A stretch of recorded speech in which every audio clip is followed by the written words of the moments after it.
Haleluya, haleluya, haleluya. Salam saudaraku, Ratapan 3 ayat 22 sampai 23. Sebab kebaikan Bapa Yahweh tidak pernah berhenti, rahmat Bapa Yahweh tidak pernah berkesudahan, selalu baru setiap pagi. Begitu besar kasih setia Bapa Yahweh di dalam kehidupan kita dimanapun kita berada. Saudaraku, renungan pagi KPI Mayim Kayim pada hari Kamis tanggal 14 Juli 2020 atau pada tanggal 15 Tamus 5782, diambil dari kitab Bilangan 27 ayat 5 sampai 7. Saudaraku, yang berkata demikian: dan Musa membawa perkara mereka di kehadapan Yahweh. Ayat ke-6, dan berfirmanlah Yahweh kepada Musa dengan mengatakan, perkataan-perkataan anak perempuan Zelefehat itu benar. Engkau sesungguhnya harus memberikan kepada mereka waris turun-temurun di tengah-tengah saudara ayah mereka, dan haruslah engkau menyerahkan waris ayah mereka kepada mereka. Saudaraku, perikop yang baru saja kita dengarkan dalam bacaan renungan Torah ini adalah anak-anak perempuan Zelefehat, saudaraku.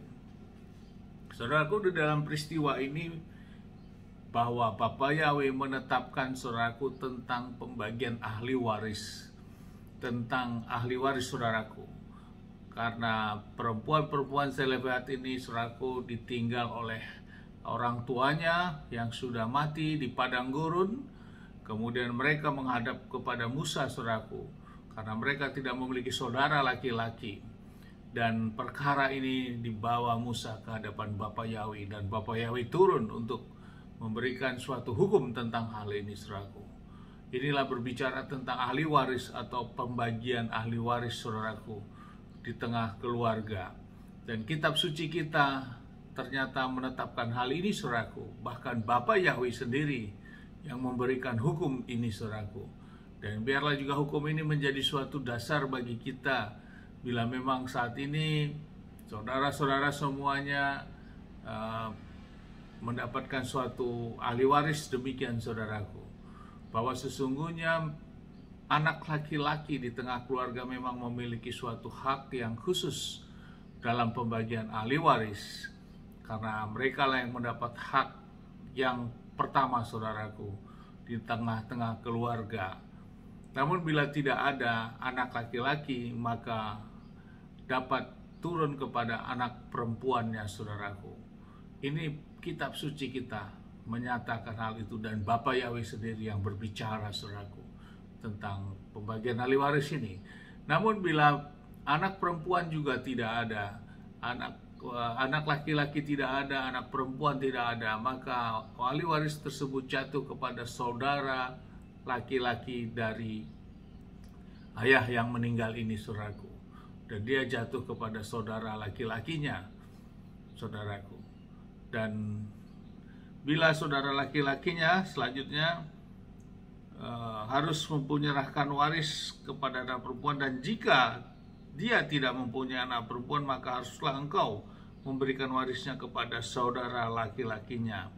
Kemudian bila itu tidak ada, saudaraku, ayat yang 10, dan jika dia tidak mempunyai saudara laki-laki, maka harus kau memberikan warisnya kepada saudara-saudara laki-laki ayahnya, maka diberikan kepada saudara laki-laki ayahnya, saudaraku. Dan jika ayahnya tidak mempunyai saudara laki-laki, maka haruslah engkau memberikan warisnya kepada kerabat terdekat dari kaumnya.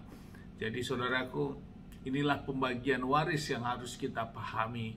Dan pembagian waris ini bukan manusia yang menentukan, tapi Bapa Yahweh sendiri yang langsung menentukan, saudaraku, tentang pembagian ahli waris yang dilakukan kepada Bani Israel pada waktu itu, saat anak-anak perempuan Zelefehat ini bertanya kepada Musa. Dan tentunya ini juga dapat menjadi rujukan bagi kita saat kita melakukan pembagian ahli waris.